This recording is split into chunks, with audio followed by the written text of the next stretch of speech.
আমরা কি করি যখন আমরা ইংলিশ শেখার চিন্তা করি বা শিখতে যখন যাই, তখন আমাদের কাছে অনেক প্রবলেম চলে আসে।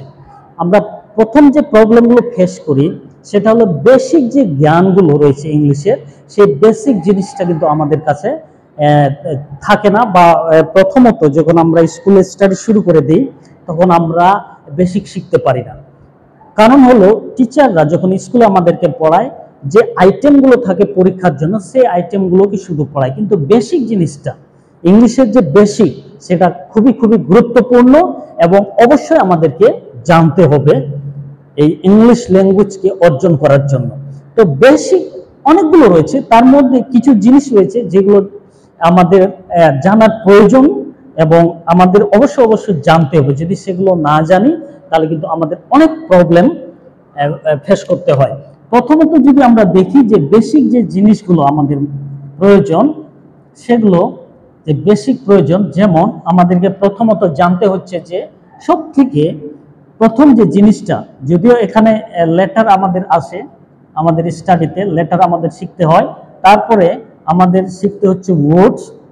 এই যে ওয়ার্ড শিখতে হচ্ছে, আর লেটার মানে জানি, লেটার মানে হলো বর্ণ এবং ওয়ার্ডস মানে হলো বাক্য।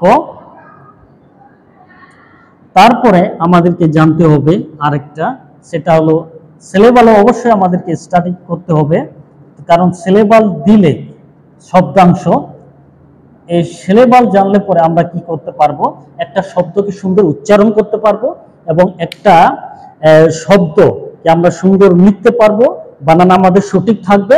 এবং আমাদেরকে আরো জানতে হবে যে এগুলার পরে সেন্টেন্স অবশ্যই জানতে হবে, এই সেন্টেন্স। তারপরে আমাদেরকে জানতে হচ্ছে যে পার্টস অফ স্পিচ অবশ্যই জানতে হবে, পার্টস অফ স্পিচ অবশ্যই আমাদেরকে জানতে হবে, পার্টস অফ স্পিচ। তারপরে আমাদেরকে আসতে হচ্ছে যে টেন্স। এই বেসিক জিনিসগুলো আরো রয়েছে, এর মধ্যে আরো কিছু জিনিস রয়েছে, যেমন পার্সন জানতে হবে, নাম্বার, জেন্ডার জানতে হবে। সেগুলো জানলে পরে আমরা অনেক সহজে কিন্তু আমরা ইংলিশটাকে আয়ত্ত করতে পারবো, যেটা বেসিক জিনিসগুলো। তো এই বেসিক জিনিসগুলো শেখার জন্য আমাদেরকে একটু সময় ব্যয় করতে হবে এবং মনোযোগী হতে হবে এবং পরিশ্রমী হতে হবে আমাদের, তাহলে হবে।